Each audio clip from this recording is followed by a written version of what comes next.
lá então com o Misto Quente de hoje. Agradecimento sempre aos nossos amigos que fazem parte do trabalho que é a Box Service, a Olhar Digital acreditando sempre no nosso desenvolvimento. Também a cervejaria Casabac do nosso amigo Célito e também a Hidromel, a Midgar, né, que está vindo com novidades aí e trazendo essa bebida milenar aí para a cancha, né? E da tarde de hoje, se podemos dizer assim, ninguém jantou, nós temos ele, o convidado Anderson Batata. Seja bem-vindo. Boa tarde, boa noite, bom dia. Para quem não jantou, para quem jantou. Para quem não jantou, Giba, meus cordiais cumprimentos a todos que estão nos acompanhando aí no Misto Quente. Uma alegria muito grande, uma satisfação poder estar aqui para compartilhar com você e com toda essa sua maravilhosa audiência um pouco do nosso dia a dia, dessa nossa nova proposta do momento pré-eleitoral, já encaminhando aí para a campanha. Batata, o interessante é que a gente chamou para cá, e legal, obrigado por ter aceitado o convite, muito bacana também. O Misto Quente sempre foi baseado em que a gente gosta de falar para o público de casa, principalmente, como é as batalhas do dia a dia, né? Cada profissão, como é que funciona isso? Por quê? O pessoal de fora acha que a gente nasceu ontem e que conquistamos tudo na maior da velocidade. E muitas vezes aqui, muitos empresários passaram por aqui também, e a gente vê que não é dessa forma. Então, é tudo muito plantado, tudo muito como aconteceu, como veio, as estratégias, em quais momentos a gente teve que, vamos lá, entender mais os nossos sentidos, né? Porque eu acho que a vitória ela também depende de erros, acertos e sentidos, né? E aí chamamos exatamente para isso. Tu é um cara muito conhecido na cidade vizinha, né? E queria que trouxesse um pouco para a gente como é que nasceu o Batata. Ô Giba, mas isso não é uma questão só do nosso momento do dia a dia. Eu diria que isso é uma lei de Deus. O progresso e a evolução, nem na natureza não há saltos evolutivos. Tudo passa por um processo. A plantação, o desenvolvimento para ver a colheita. Isso é na natureza, isso é na vida pessoal, isso é na empresarial, isso é no público. Ou seja, tudo é um processo que, se você souber aproveitar, vai conseguir lá na frente colher bons frutos. E precisa ter entendimento também. Porque se quiser, a gente diz botar a carroça na frente dos bois, geralmente dá problema. Então, o Batata surgiu pequenininho. Quando eu tinha lá os meus 7, 8 anos, eu tinha meus tios, lá em Indaial, o Serginho e o Silvio Gonçalves da Luz. O Serginho, que foi 3 vezes vereador, 2 vezes prefeito em Indaial. Silvio Gonçalves da Luz foi 4 vezes vereador, 2 vezes vice-prefeito. Portanto, a minha infância foi convivendo com a política.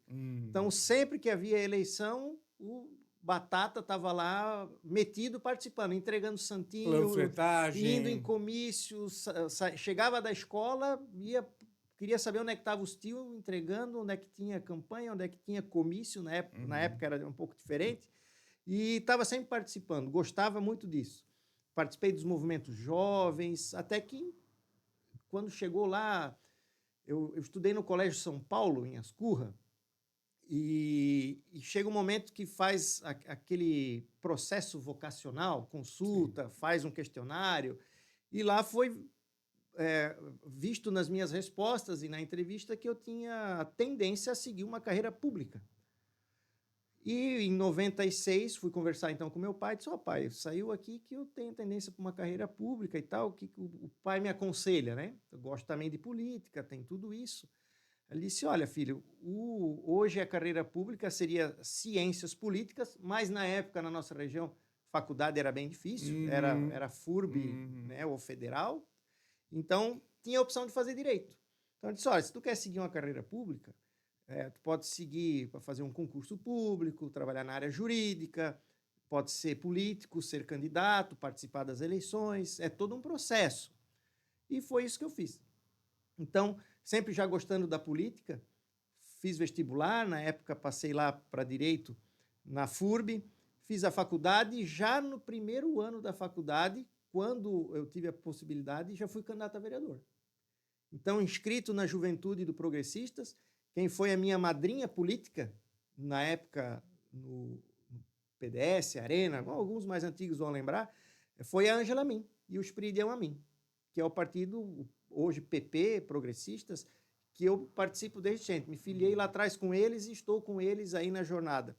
Então lá surgiu esse gosto pela política, com os meus tios, com a Ângela Amin, com o Espiridião Amin, esse envolvimento no colégio, a participação na comunidade, fazendo parte da juventude do Interact, do Lions, do Léo, enfim, a gente sempre teve uma participação efetiva e até que consegui, lá no ano 2000, ser o vereador mais jovem da cidade de Indaial, com 21 anos. E ali, então, começou efetivamente essa minha carreira política, que não é uma carreira política profissional. E é isso que eu defendo na política. Porque muita gente toma política por profissão. Sim. Ou seja, a pessoa não pode perder uma eleição, ou se perder tem que fazer algum acerto e pegar algum cargo em algum lugar. Não. Eu entendo que a política é uma questão de cidadania. Então, aliado a esse gosto pela política, eu criei uma profissão. Eu estudei, fiz concurso público, passei em 2 concursos públicos que eu fiz e decidi por trabalhar no Tribunal de Justiça de Santa Catarina. Então, eu, no ano de 2000, já passei no concurso, assumi na comarca de Ibirama, onde trabalhei 1 ano, depois consegui remoção, porque é por período, tempo de trabalho, e a gente vai onde o serviço manda. Devagar com emoção. Devagar com emoção. Devagar, vamos lá. Então, antes dos 21, você se candidatou, então, a vereador. Já estava na faculdade e tudo mais, né? Finalizando a faculdade. Finalizando a faculdade. Ali você já tinha entendimento em relação à comunicação, já tinha essa parte de dom, porque é um contexto junto, né? A comunicação, né? Olha só que interessante. Agora você me trouxe algo saudosista. Né? Eu me lembro que o meu gosto pela política era tão grande que o 1º ao 4º ano, né, a 1ª à 4ª série, eu fiz no Raulino Horn, lá em Dayal, Colégio Raulino Horn. Depois, da 5ª até o 3º ano do 2º grau, da época, eu fiz no Colégio São Paulo, em Ascurra. Mas na 4ª série, eu tinha 10 anos, eu já me lembro que foi a primeira vez que eu fui candidato a alguma coisa. Eu fui candidato a líder de classe. Que era já e acabei de lembrar aqui que a minha vice-líder, vou lembrar o nome dela, hein? Caroline Mariane Ramos da Silva. Rapaz, esse cara é uma enciclopédia. E ela participou junto comigo na chapa, nós fizemos uma foto. Sabe qual era a missão nossa? A missão da turma era da 4ª série. Cada série dentro da escola tinha uma flor para cuidar. E a nossa era a rosa. A 2ª rosa, quem descia à direita, a missão era cuidar daquele canteirinho. Entendi. Representar a classe para cuidar daquela rosa. Olha só que interessante. Então, já foi uma disputa. Sim. Foi eleitoral e participando. Então, olha, lá há 10 anos... Te despertou. Né, já foi um despertar, depois no colégio. E, claro, esse gosto sempre teve, né, de participar. E na faculdade depois não foi diferente. Né? Diretório acadêmico... A advocacia eu acho que foi um brinde, né? Porque, assim, vamos lá, entender das leis para depois executá-las, eu acho que é uma pergunta que eu iria fazer posteriormente, mas vai acabar amadurecendo. Sobre essa questão de você viver política e inserir nela, eu te entendo perfeitamente, porque eu fui inserido na mídia muito desde cedo, né? Com as rádios e tudo mais, e a gente demorou para amadurecer um pouco mais o meu lado, mas eu vi o quanto a gente se sente em casa, essa é a palavra, né? Em casa, defendendo o que a nossa família criou, né? E impôs, não é que impôs, mas vivenciou, essa é a palavra. Aquilo que vivencia e acredita. Exatamente, vivenciou. Aí que vinha a pergunta que eu iria te fazer. Eu vi ali sobre teus méritos, então com 21 tivesse o primeiro bom sucesso em relação ali, já viesse um pouco mais preparado da faculdade, com certeza com muita fome de mudar, de mudança, de fazer acontecer, e aí então seguisse a linha. Só para a gente depois poder tomar de novo a linha de raciocínio e avançar. Tá? Hoje você vê que uma pessoa despreparada, que não tem todo esse movimento, como é que ela se vira dentro de uma prefeitura? A primeira escola é a Câmara de Vereadores. É o primeiro passo. Nós temos o vereador, o prefeito, o vice, o deputado. Tanto é que não é à toa que eu vou generalizar aqui, vou mais para frente. Não é à toa que o cargo de senador da República, ele exige que a pessoa tenha, no mínimo, 35 anos de idade.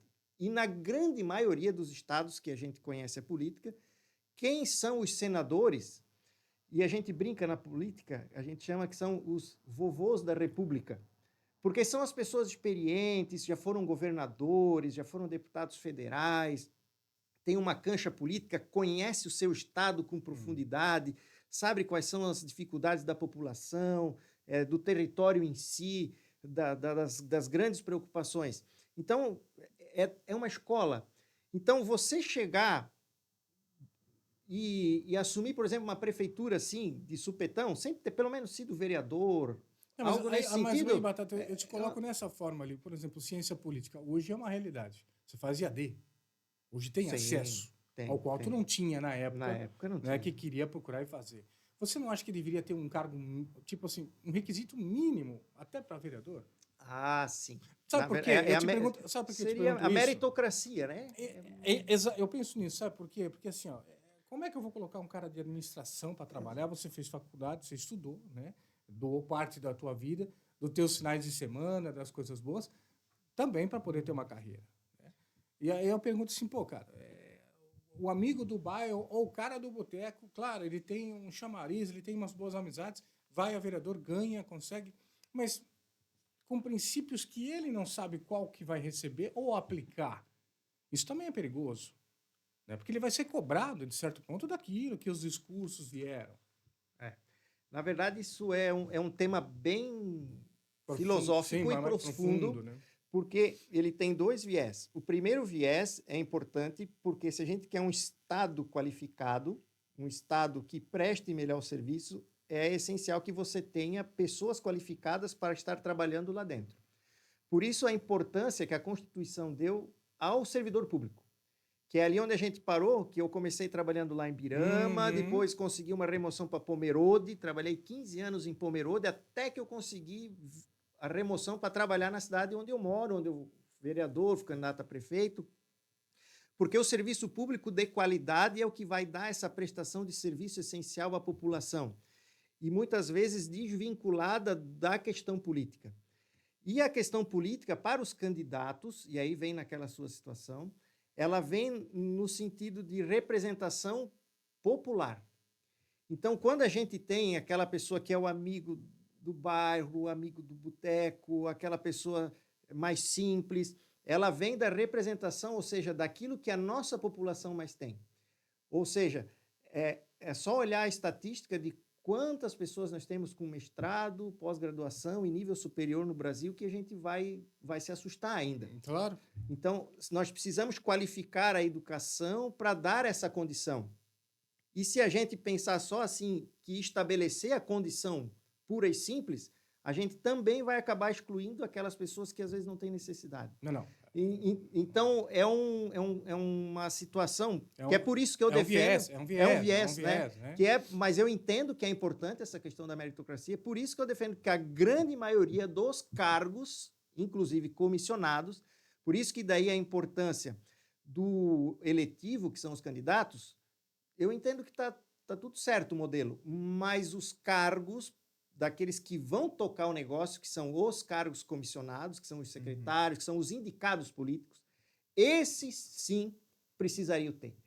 Porque se a pessoa que se elegeu lá é uma pessoa com uma condição um pouco de dificuldades, né, de estudo e tal, enfim, mas se ele tiver um assessor qualificado, se as pessoas que vão trabalhar no entorno dele tiverem essa capacidade, ele vai representar a população do redor dele, mas vai dar uma contraprestação de qualidade. Agora, se tu vai simplesmente para trazer quem está todo mundo junto contigo, para fazer a famosa politicagem, você não vai conseguir dar qualidade no atendimento da população. Não vai entregar, porque assim, tu não vai correr cabecear, né, chutar cabecear a todos os tempos. Até porque, obviamente, a prefeitura tem várias viés, como a gente falou. Né? Nós temos o obras, nós temos a saúde, nós temos o planejamento, nós temos a educação.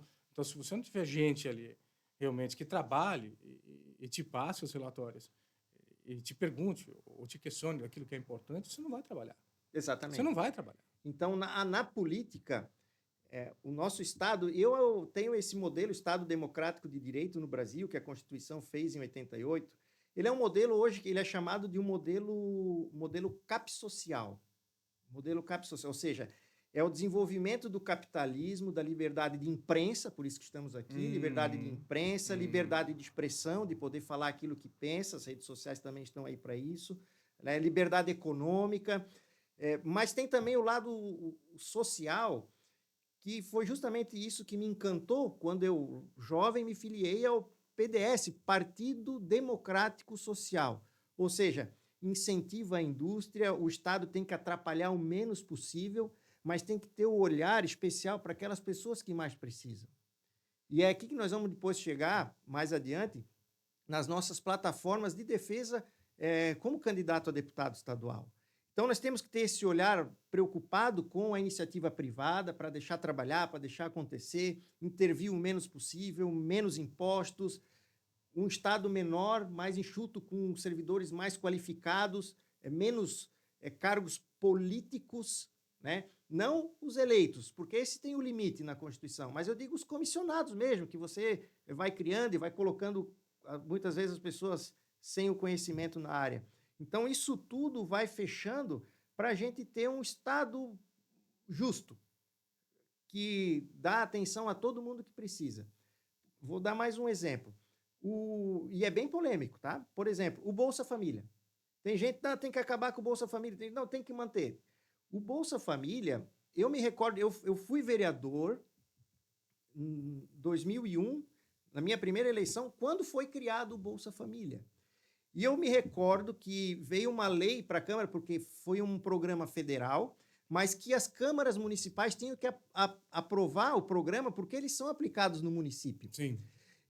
Mas eu me recordo como hoje, que o grande discurso, e já era uma polêmica, e que o programa funcionaria da seguinte forma: as pessoas seriam inseridas no programa no momento em que estavam precisando, e aí eu concordo, porque às vezes a pessoa passa por dificuldade, perde o emprego, tem os filhos, está com dificuldade, precisa ser amparado, alguém precisa ajudar. Isso é caridade, isso é ajudar, isso é ter empatia com as pessoas.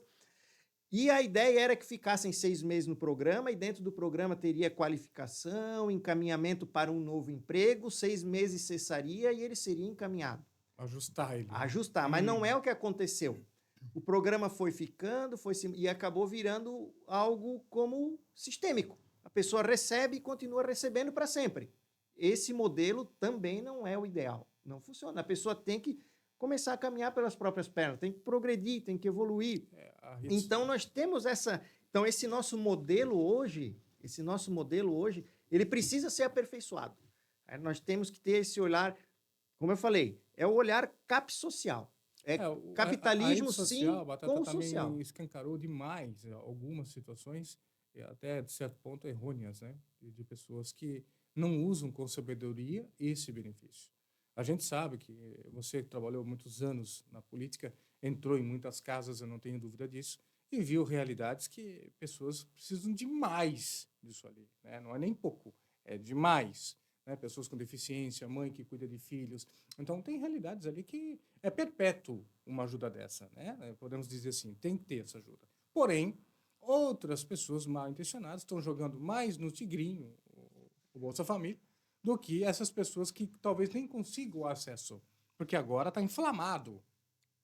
Inchou. Inchou. O programa inchou e muitas vezes quem precisaria não está recebendo e pessoas se aproveitando do sistema ficam lá que não aceitam o emprego, e isso eu já ouvi de muitas pessoas, vários empresários dizendo, olha, vamos lá, nós vamos te contratar. Eu disse, não, se não dá para ser por fora, eu não quero, porque senão nós vamos perder o bolso. Né? Mas por isso que eu digo que o sistema pode ser aperfeiçoado dentro dessa dinâmica de ajudar essas pessoas que tem pessoas que realmente precisam, com deficiência, com alguma problemática, que precisa ter esse auxílio, né? Mas há pontos a serem construídos e melhorados, mas vai depender da população, nessa eleição, escolher melhor os seus candidatos que defendam esse tipo de questão. Santa Catarina é um modelo, né? Hoje a gente pode falar que sim, né? Um modelo que se sustentou até agora e não é independente, mas, porém, estamos ainda saudáveis. Eu acho que de cá já temos um ponto a mais. Então, assim, Batata, te chamei mais para assim, vamos lá. O teu currículo hoje, ele blinda o quê? Quantas vezes é o vereador você foi em Indaial? Nós fomos 4 vezes vereador no município de Indaial Rapaz. e tive a chance de ser presidente da Câmara de 2015 e 2016. É um currículo bastante vejoso. Aprendemos muito, aprendemos Uhum, muito. uhum. Vivenciamos, já fomos governo, já fomos oposição. Sim. Então, esse chão da política a gente percorreu. Conhecemos as estruturas partidárias. O lado bom, o lado ruim da coisa toda, né? Sabemos onde trava projeto, mas sabemos também como destravar projetos para que a coisa aconteça. E essa minha carreira no Poder Judiciário catarinense, que hoje eu trabalho no Fórum de Indaial, também me capacitou dentro desse programa para saber como funciona efetivamente os projetos, os processos, como tudo pode ser feito para melhorar a vida das pessoas. Sim. Então, tudo isso a gente consegue encontrar dentro desse nosso caminho que foi percorrido. A Santa Catarina tem muito disso ainda, sabe? Esse espírito familiar, isso que ainda nos agrega, né? Tá, então agora, com esse conhecimento todo, que já vem de 2000, com todo aquele teu currículo também, né? Já se preparando, a família também dentro, vamos a deputado. Vamos a deputado. E olha só que interessante, né? Às vezes a gente diz que Deus escreve certo por linhas tortas, né? Mas é a gente que não sabe olhar. Na verdade, Deus escreve certo por linhas certas. É nós que, às vezes, queremos algo que não é para nós. E essa candidatura a deputado, ela surgiu num momento sui generis da vida. Porque nós, vamos assim dizer, nós apostamos todas as fichas na nossa eleição de prefeito lá no município de Indaial. Foi todo um preparo para aquela eleição municipal. Né? A gente fez 13.727 votos. Foi uma eleição muito apertada. Bastante. Todo mundo da região aqui acompanhou aquela eleição, viu as movimentações, viu as caminhadas, os comícios, enfim. Então, a gente estava preparado para aquela eleição. E passado, né, o momento, a gente não venceu. E quando vira o ano da eleição municipal, começa-se a preparar essa eleição que está aqui. Os partidos começam a se organizar. E no ano de 2025, eu entrei em contato com o nosso coordenador regional do Progressistas, que é o nosso partido, que na época era o Jean Kuman, de Blumenau. De Blumenau. Eu liguei, sou Jean, como é que está o partido aqui regionalmente, questão de candidaturas a deputado? Ele disse, olha, Batata, o Progressistas está para fechar a federação com União Brasil, que realmente fechou, hoje nós estamos Federação União Progressistas. Então, tendo em vista essa perspectiva da federação, o Vale do Itajaí aqui vai ter direito a 2 candidaturas a deputado estadual e uma candidatura a deputado federal. Então, é o que a gente tem. Eu disse, tá, ok. E já temos os candidatos? Eu disse sim. Nós, inclusive, temos 3 pré-candidatos a deputado estadual e um pré-candidato a deputado federal. Nós temos o Jean Pirola, de Brusque, que é 4ª vez reeleito vereador lá na cidade, bem votado. A Brusque tem mais de 100 mil eleitores, a cidade é bem grande também. Nós temos o ex-prefeito de Timbó, o Jorge, que era progressistas, que estava com a vaga inscrita, e ele, o Jean Kuman, que era o coordenador regional. Então, 3 candidatos para 2 vagas. E o Almir Vieira, pré-candidato, foi reeleito vereador com mais de 5 mil votos em Blumenau, pré-candidato a deputado federal. Disse, Batata, então não tem muito o que fazer. Eu disse, não, tudo bem. Eu sou soldado do partido, estou à disposição. Eu disse, me deixa na lista. Vai que o Espiridião Amin, na candidatura à reeleição, precisa de um suplente e eu posso participar da eleição. Porque eu gosto de participar, gosto de debater, gosto de apresentar, gosto de estar envolvido. E, cara, o tempo passa, diz que o mundo político não dá voltas, ele capota. Foi passando o tempo e o governador teve que abrir espaço na chapa dele, em que estava inserido o Espiridião Amin. e o Espiridião a mim. Então, ele, com as movimentações, nós tivemos aí o pedido para trazer o vereador do Rio de Janeiro para ser candidato a senador aqui no lugar do Espiridião, na chapa com o atual governador.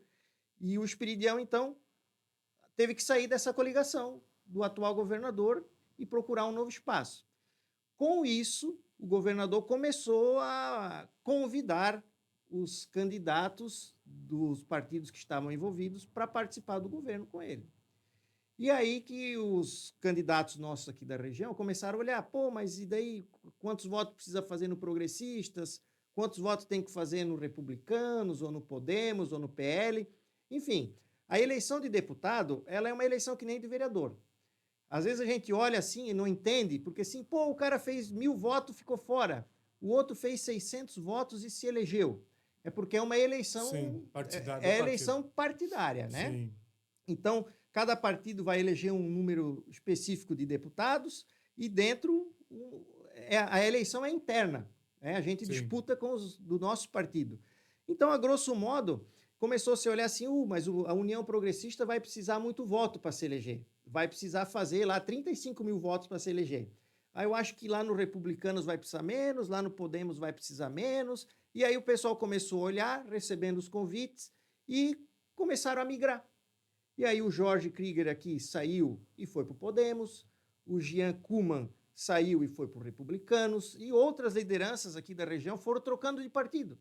O que acabou acontecendo? Progressistas ficou sem candidato aqui na região, porque o Almir Vieira desistiu, o Jorge saiu, o Jean saiu e ficou o Pirola lá de Brusque. E ele disse, já que o Almir Vieira não vai a federal, eu vou a federal. E estadual abriu o leque. E com as mudanças de partido, por exemplo, nós tínhamos 7 deputados estaduais e 2 foram para o partido do governador, um vai à federal, mais alguns candidatos que eram fortes na região saíram e foram para outros partidos. Então, a nossa conta eleitoral do Progressistas, ela mudou.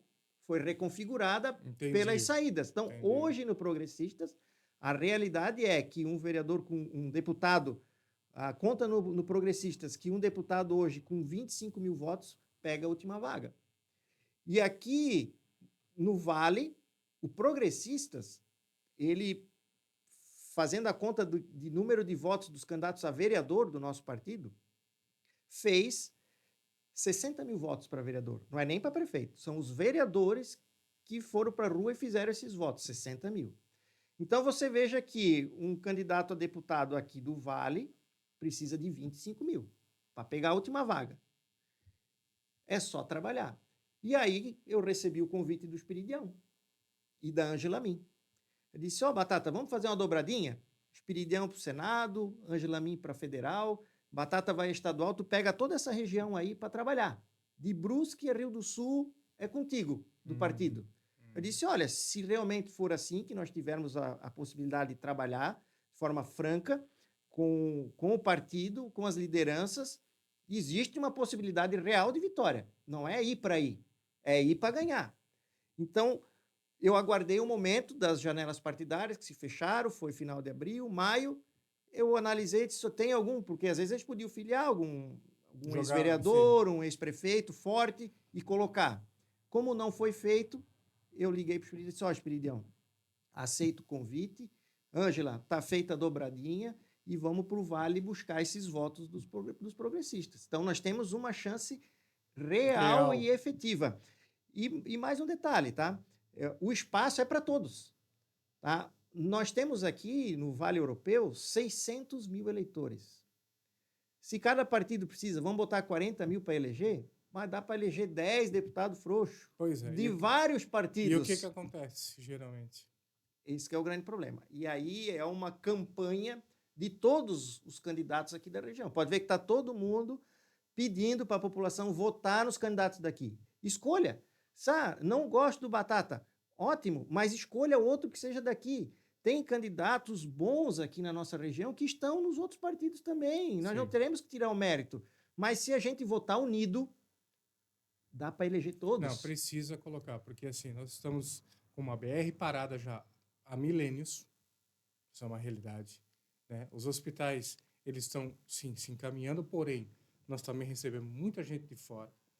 E também isso vai ser um piso lá na frente para a educação, para toda essa área aí que perpetua a parte política.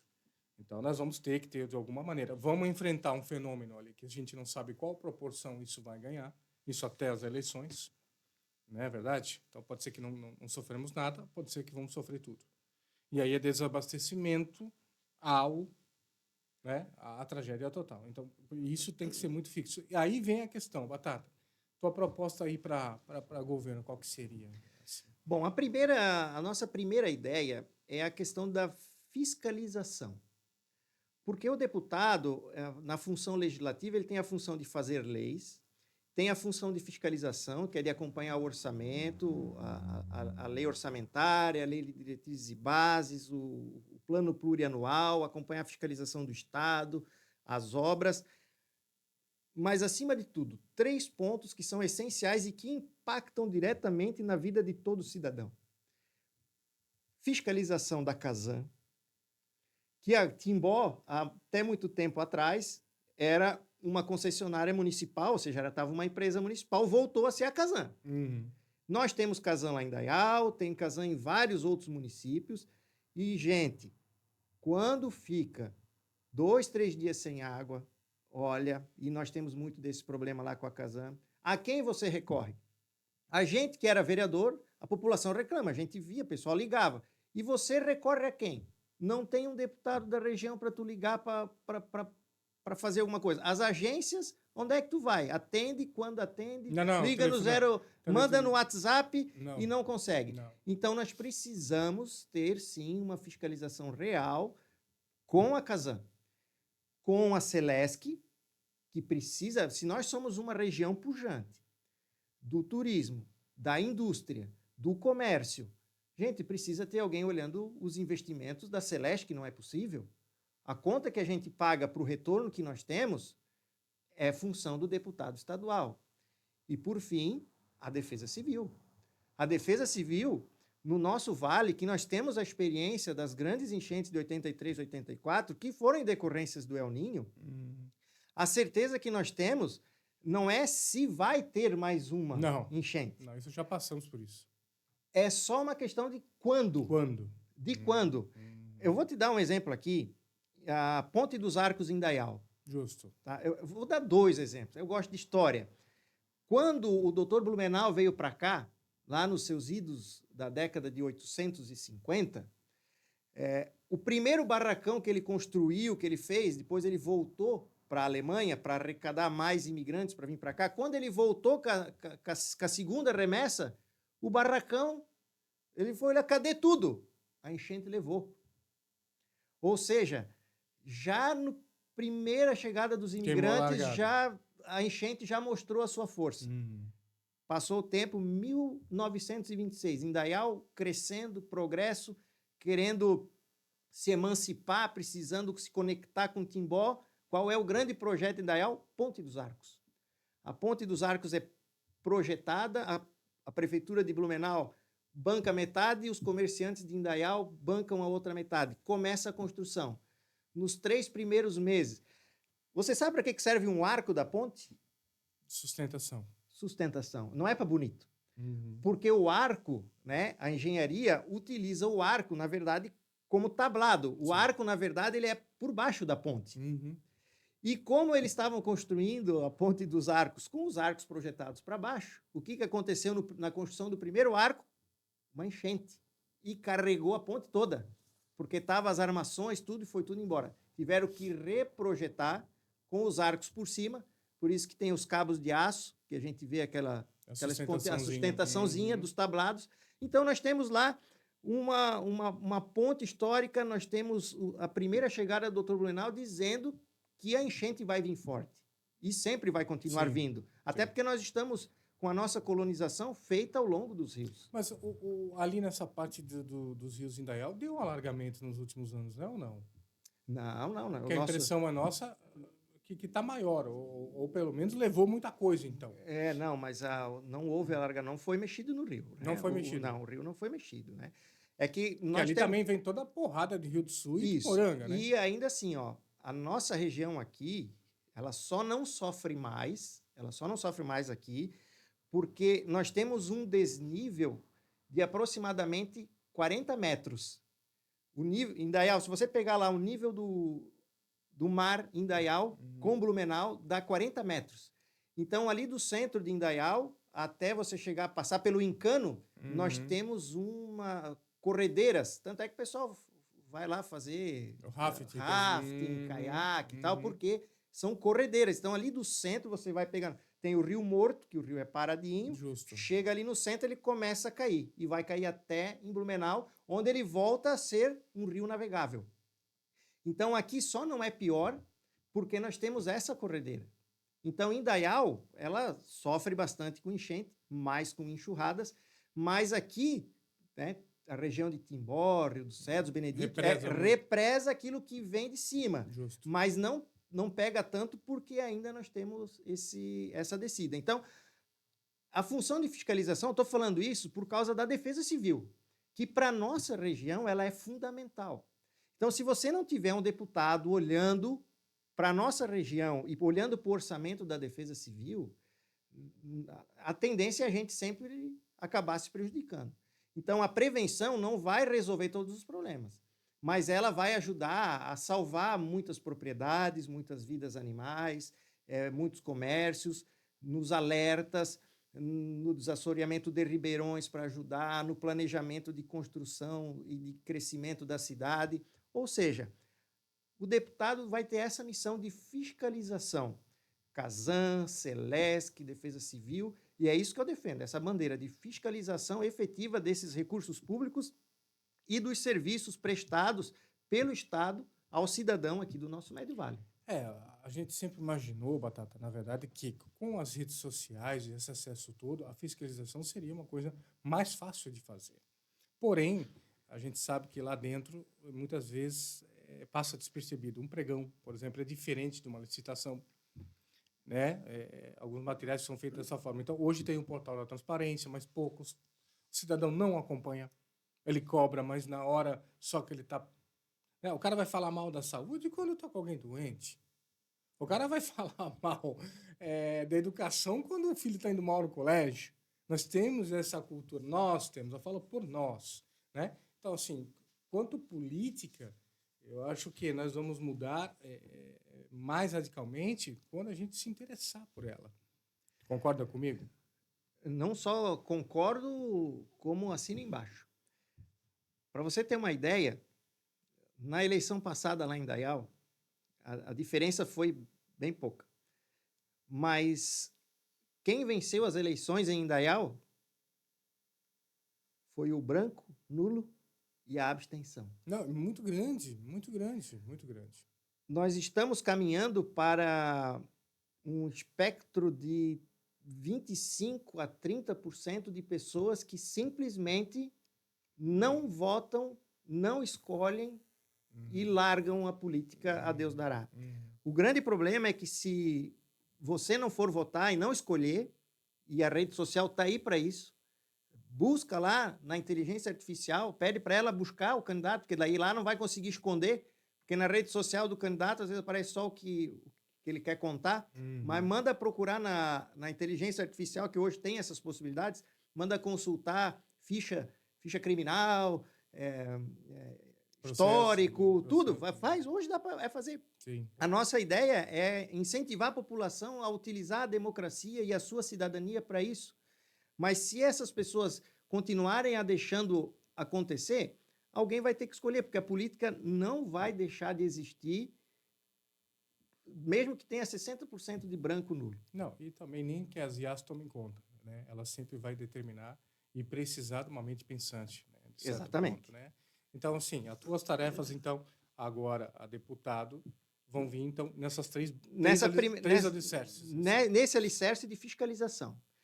Aí nós temos a questão da representação e de destinação de verbas, então são 3 vertentes e a próxima será dividida em 4 itens.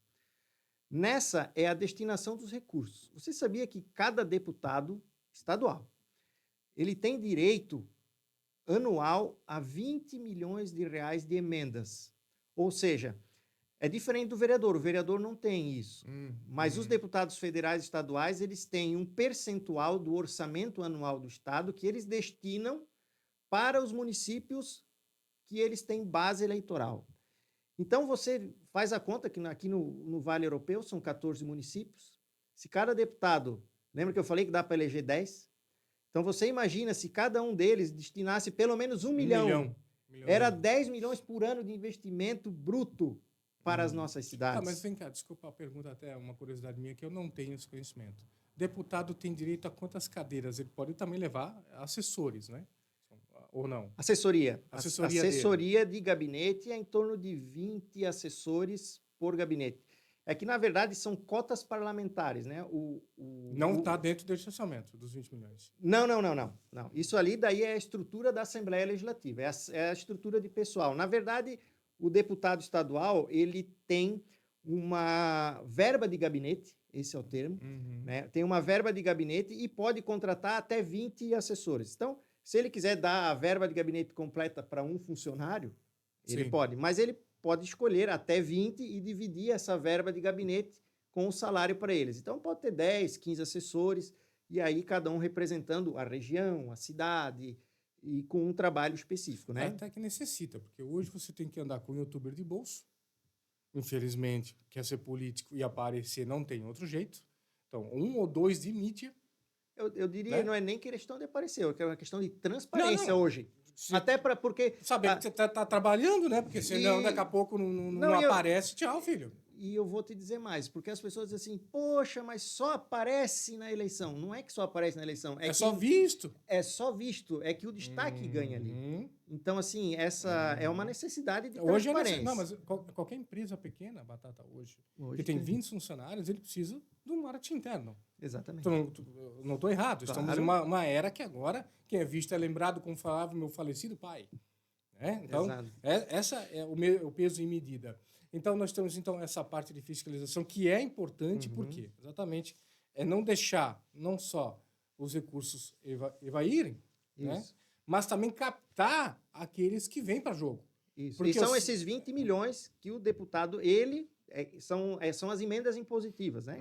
Então, esses 20 milhões são anuais. Não, isso já é garantido. Já são Fora garantidos. Aqueles que vêm, que acontece, que você que tem programas. Os programas. Você que tem um espaço ali dentro do teu hospital, cabe lá um aparelho de ressonância, nós temos aqui 30 aparelhos disponíveis. Então, você pode adequar. Então, esse é o trabalho do deputado. E aí, o deputado daqui vai levar esse aparelho para onde? Para a região. Eu vou só dar um exemplo que foi bem marcante para mim. A gente acompanhando políticos na rede social, um candidato à reeleição, ele foi fazer a prestação de contas do mandato. E ele fez a prestação de contas do mandato e disse, olha, estou aqui e tal, mostrando para vocês. E aí ele mostrou que ele levou para a cidade dele 70 milhões de reais. Ou seja, ele levou o grande volume dos recursos para a cidade onde ele mora, na região onde ele mora. Então, a população tem que começar a olhar isso, e especialmente com a rede social, porque tem muito deputado, e aqui é livre, está tudo certo, mas eles vêm de outras regiões, trazem emendas, 150, 200 mil a cada 2 anos. Isso é o farelo que caiu. Né? E aí a gente vai ver depois no resultado da eleição, que é aquele que eu falei que poderíamos eleger 10, no fim elege 1 ou 2. Porque daí faz voto aqui, faz voto... Tipo, o voto sai. Inclusive, eu sou um grande defensor, né, e aproveito aqui essa grande mídia, essa grande audiência, para dizer que eu sou um grande defensor do voto distrital. Nós deveríamos fazer a reforma política, mas isso depende do Congresso Nacional e não do deputado estadual, né? São os federais e senadores. Eu defendo a reforma política para que a gente faça a eleição num ano só, ou seja, juntar todas as eleições. Acabou dessa história de ter eleição a cada 2 anos, é uma eleição só, faz um mandato de 5 anos, acaba com a reeleição, acaba com a reeleição, porque a reeleição é um câncer no Brasil. Sim. A reeleição é um câncer. Então, acaba com a reeleição, um mandato de 5 anos, e você faz o voto distrital. O que é o voto distrital? Você vai dividir o Estado por regiões. Ou seja, A região do Vale do Itajaí, quantos eleitores tem? 600 mil. Quantas vagas isso representam lá na Assembleia? 6 vagas. Então, essas 6 vagas se inscrevem candidatos daqui, 6 vagas são daqui e só pode votar nos candidatos que são daqui. Não dá para votar no cara lá da outra região. Esse é o voto distrital que eu defendo junto com essa reforma política. Ô, Batata, não sei se eu posso te perguntar isso, né? Mas também fica a teu critério se quiser responder. A gente vê, por exemplo, pessoas que, eu não sei se elas acreditam mesmo que tem esse potencial a deputado ou não, né? Pessoas que não têm um número expressivo nem para vereador e estão se jogando aí na campanha. Qual é o ganho? Isso é o quê? Puxar por partido, algo do estilo? Desculpa a pergunta, né? Não é o teu caso, mas é até para responder para o pessoal de casa. Acaba, né, tendo essa dúvida, cara, mas ele, essa pessoa que não tem essa, não digo capacidade, mas não tem esse número expressivo de votos para chegar. Bom, primeiro que é um convencimento partidário, porque nós temos hoje, só para você ter uma ideia, pela legislação hoje não existe mais coligação. Antigamente você juntava Meu Deus, sim. Você juntava vários partidos, né, tem coligação ainda na majoritária para governador, presidente, mas para deputados, vereador não tem mais coligação. Falou ali isso. Sobre... É cada um por si hoje. Então, nós temos 40 vagas de deputados estaduais em Santa Catarina e, pela lei, você pode lançar até 41 deputados, candidatos. É o número de vagas mais um. Então, você imagina que os partidos, para conseguir botar esses 41, eles não conseguem todos com potencial. Então, é o convencimento do diretório estadual e nacional para o preenchimento de vagas. E aí as pessoas, muitas vezes, alguns, né, aceitam o desafio. Eu acredito que ninguém vai para perder, né, mas a pessoa vai consciente e hoje as oportunidades de rede social vai depender efetivamente da população. Mas realmente tem essa dificuldade, a gente sabe, e isso acontece nos municípios também, nas eleições para vereador. Entendi. Acontece, é uma construção partidária. É uma construção partidária, que no fim a gente acaba vendo esse potencial, e às vezes alguém que tem muito potencial, isso também é real, tipo, você vê uma pessoa que, parece que vai, a gente diz, arrebentar a boca do balão, mas na verdade depois chega lá na frente, patina e não é aquilo tudo. Não, mas tem uns autodidatas aí que é sacanagem. Tem uns autodidatas, só que entendi. Então, no caso, tem algumas pessoas também que são puxadores de voto, porque onde na cidade que eu não tenho anseio, eu preciso de um representante lá, que talvez vai compor também a minha equipe lá no futuro. Vai compor a equipe e também vai fazer a campanha para a eleição majoritária, que é o governador, o presidente. Entendi. Entendeu? Então, você vai ter lá uma pessoa trabalhando para aquela campanha. Entendi. Né? Como eu falei, não vai para perder, mas vai sabendo do potencial, talvez menor, mas vai trabalhar com afinco para a eleição majoritária e para os outros candidatos. Explicadíssimo. É uma questão partidária mesmo. Sim, tem que ter, porque, como a gente falou, as cidades que a gente não tem alcance, a gente tem que ter um representante lá que nos ajude a puxar, né? Exatamente. Tata, sei que tem assunto para mais uma cancha aí, fácil, Isso. E a porta vai ficar aberta para você quando precisar. Quero que tu deixe um recado pro pessoal de casa, então, das eleições, dos teus números. Isso. Eu gostaria de finalizar falando das nossas 4 bandeiras. Perfeito. Finalizar, então, com essas nossas 4 bandeiras, que junto com a fiscalização, com a representação regional e emendas, finaliza com as 4 bandeiras. Porque você veja assim, na política, e isso eu aprendi nesses meus 4 mandatos como vereador. No início, eu queria abraçar tudo. Queria resolver o problema da saúde. Receber. A gente quer mudar o mundo. A gente quer mudar o mundo. Mas mudar o mundo, não dá para mudar o mundo de cima para baixo. O mundo se muda quando a gente começa a mudar e se transformar numa pessoa melhor. A nossa casa muda, a nossa rua muda, as coisas mudam, né? Então, você tem que ir num passinho pequeno e ser o agente da transformação. Então, nesse nosso mandato, nessa nossa proposta de candidatura a deputado estadual, nós decidimos escolher 4 bandeiras essenciais como essência do nosso mandato de trabalho como deputado estadual. O primeiro deles é uma bandeira voltada especificamente para as famílias, que é a Santa Catarina Neurodesenvolvimento. O que significa isso? Nós vamos fazer um projeto de lei estadual, um projeto de lei que vai criar a política estadual do neurodesenvolvimento.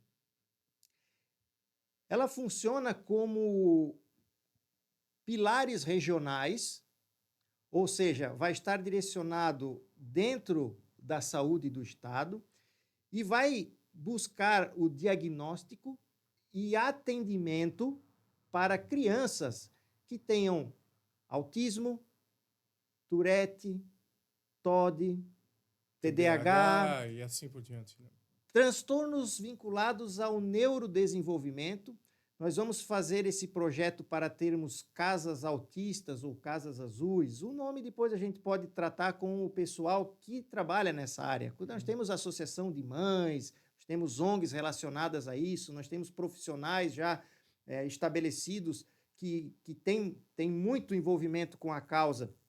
Então, esse é o nosso projeto principal. Hoje, nós temos, a cada 35 crianças que nascem, uma vai apresentar um transtorno do neurodesenvolvimento. Cada família está quase tendo uma, cara. Então, nós precisamos ter esse olhar para essas famílias que precisam do atendimento. Então, ele tem que ser regional. Não vai dar para a gente fazer, nesse primeiro momento, um em cada cidade, que seria o ideal, se cada prefeito abraçasse a causa, mas vamos, pelo Estado, fazer a lei. Vamos criar, então, esse fundo estadual para destinar os recursos e fazer centros de saúde regionalizados para o atendimento, diagnóstico e o tratamento. Porque quem tem alguém na família sabe da importância do diagnóstico precoce. Porque o quanto antes você descobre, você inicia o tratamento e o tratamento adequado, o desenvolvimento dessa criança, a tendência de ser muito maior do que ela iria então, atingir. Santa Catarina Neurodesenvolvimento, essa é a nossa bandeira, a nossa plataforma. E quando você cria essa lei e você coloca ela no orçamento do Estado, sabe de onde vai vir o dinheiro? Daquelas emendas parlamentares, aquelas emendas impositivas. Então, nós vamos poder ajudar o Estado todo, porque isso vai ser uma lei estadual que vai possibilitar que lá no Sul, o deputado do Sul aplica o recurso da emenda impositiva dele lá para a casa do autista do Sul, o deputado do Oeste lá para o Oeste, nós aqui no Vale. Então, Santa Catarina Neurodesenvolvimento é para aquelas famílias que realmente estão necessitadas e que precisam desse atendimento, desse acolhimento especial para as nossas crianças e as nossas famílias. Perfeito. Temos também a proposta do Santa Catarina Sem Dor. Santa Catarina Sem Dor vai funcionar da seguinte forma. Também vamos criar uma lei estadual para a criação da política estadual da Santa Catarina Sem Dor para o atendimento, diagnóstico e tratamento daquelas pessoas que possuem fibromialgia, reumatismo, dores crônicas, pessoas que têm tratamento com câncer, que têm dores severas e que precisam de tratamentos específicos. Hoje, essas pessoas passam por grande dificuldade. Os tratamentos, às vezes, são caros, os remédios são difíceis de encontrar, nem todos estão na lista do SUS. Então, nós precisamos criar essa política estadual, colocar e inserir dentro das políticas regionais também, para que a gente tenha centros da dor. Utilizar hoje, nós temos centros oncológicos de referência, nós temos centros pediátricos de referência. Vamos criar centros de referência para tratamento da dor daquelas pessoas que precisam. Pessoas que trabalham na metalúrgica, na indústria têxtil, né, que tem lesão de esforço repetitivo, lesão de carpo, pessoa que tem um sofrimento. A pessoa está lá trabalhando, às vezes, 2, 3 anos esperando na fila para fazer o diagnóstico, para fazer um exame. Esse centro da dor é para atender justamente essas pessoas. E o deputado consegue resolver? Sim, através da criação dessa lei e da destinação das emendas impositivas para a construção e aplicação desses centros. Temos também o projeto que vai defender o atendimento qualificado, que é o serviço público de qualidade. Nós queremos um serviço que atenda bem as pessoas. A Casan, a Celesc, a defesa civil, os atendimentos médicos, tudo aquilo que envolve o atendimento do Estado, nós queremos um serviço público de qualidade. E por isso passa o servidor público bem atendido, bem remunerado, qualificado, com um ambiente de trabalho adequado, ou seja, para que a população possa ser bem atendida, nós precisamos de um serviço público de qualidade. Então, respeitar o servidor público, o servidor da ativa, o servidor aposentado, nós precisamos olhar para as pessoas de forma mais humana, respeitar o servidor público, porque é ele que vai dar essa atenção com carinho. O primeiro bom dia, né? O primeiro bom dia, a primeira atenção. Eles também precisam de uma revisão aí, realmente, que, olha, faz tempo que esse pessoal aí não é olhado, né? Financeiramente, né? E então eles precisam ter um local adequado para atender bem, precisam estar sempre treinados para aprender as novas tecnologias, mas a remuneração é essencial. Total. E finalizo com a nossa última bandeira, e não menos importante, mas diz que é uma bandeira que não vota, que é Santa Catarina sem maus tratos e bem-estar animal. Porque os nossos amiguinhos animais, nossos irmãos menores, eles não votam, mas eles têm direito à proteção. Eu acho que nós, como seres humanos em evolução, pessoas que olham com tanto carinho para esses nossos seres, precisa de uma bandeira. Então, como é que a gente vai atender isso? É também um projeto de lei que nós vamos criar. Já fizemos isso no município de Indaial como vereador e foi uma excelente experiência. Nós queremos levar isso para o Estado. Nós vamos criar a Política Estadual de Bem-Estar Animal.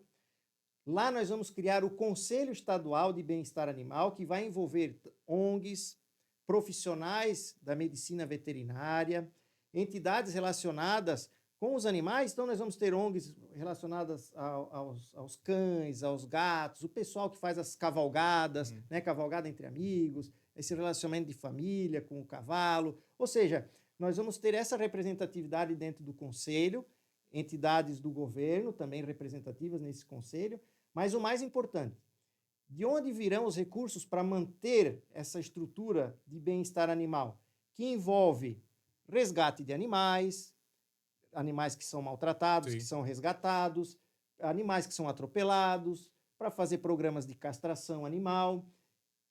Esse programa, para ser desenvolvido a nível estadual, precisa de recursos. E nós vamos criar, então, dentro dessa lei, o Fundo Estadual de Bem-Estar Animal, que vai vincular recursos, e aí nós não vamos tirar dinheiro da saúde, não vamos tirar dinheiro da educação, nem da infraestrutura.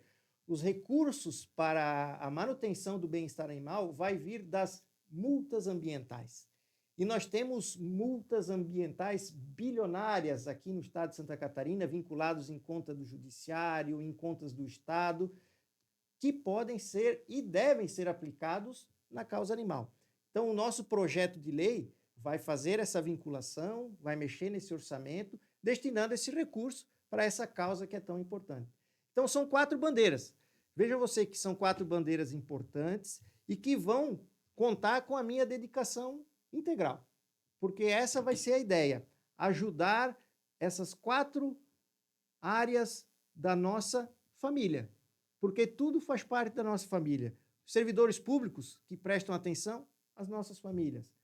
Santa Catarina sem dor para aquelas pessoas que estão em dificuldade, que passam por dor. Santa Catarina neurodesenvolvimento, as crianças que têm autismo, Tourette, TOD, enfim. Aumentou bastante os casos. Né? E os animais que também fazem parte do nosso cotidiano. Quem é que não tem um cachorro que não tem lembrança? Só mais uma questão. Tá aproveitando que estás aí. Vai que, né? Vai que apareça. Outra questão. Alguém faça, por favor, uma creche dos idosos. Porque assim, depois do Covid, se tornaram outras pessoas. Então, um lugarzinho para eles passar o dia e foram deixar de lado, eu acho que tem que ser pensado. Ou fasezinha, sabe? Tu sabe que isso já está iniciando os debates. E isso é por conta de um processo evolutivo social. A nossa sociedade, nós como seres humanos, estamos nos desenvolvendo tecnologicamente.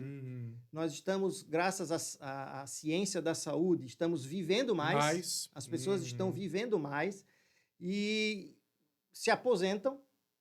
E elas precisam ter alguma atividade. Esse debate já está começando a entrar em duas frentes. Uma para a atividade para esses idosos, que é a primeira, e a segunda é a questão de maus tratos a esses idosos e também abandono. Nós temos visto constantemente, isso já está começando a entrar nos debates políticos de forma bem discreta. Principalmente com essa questão da herança, né? Então, aí ainda são os últimos a herdar, aí já viu, né? Exatamente. Então, assim, é um assunto que realmente já está começando a entrar nos debates políticos. Não com tanta força, mas já está, sim, entrando, porque as pessoas estão vivendo mais, né? Mas a qualidade de vida não está adequada para a qual eles tanto trabalharam e contribuíram. Acho que ali já é um bingo ali. Meu irmão, te agradecer, Batata, por ter vindo. Eu acho que esclarecesse bastante quais são as tuas ideias, quais são os pontuais ali do teu trabalho, né, a desenvolver aí para Santa Catarina. Te desejo boa sorte e Misturebas também. Eu agradeço a oportunidade de podermos ter vindo aqui para debater, conversar, se apresentar e finalizo conclamando novamente a nossa população para que vote, para que participe das eleições, pesquise a vida dos candidatos e escolha alguém que representa os seus ideais. Olhe na internet, faça as consultas, pergunte para algum conhecido seu. Se você não quer pesquisar, pergunte para alguém. Alguém vai fazer essa pesquisa, alguém conhece um político de boa índole, de caráter, para você poder votar. Então, agradeço mais uma vez esse espaço, parabéns pela oportunidade que é concedida a todos aqueles que comparecem aqui. Um fraternal abraço a todos e até uma próxima oportunidade. Anderson Batata com a gente no Misto Quente, falando um pouquinho da carreira, falando um pouquinho de como nasceu ele e também para onde ele vai.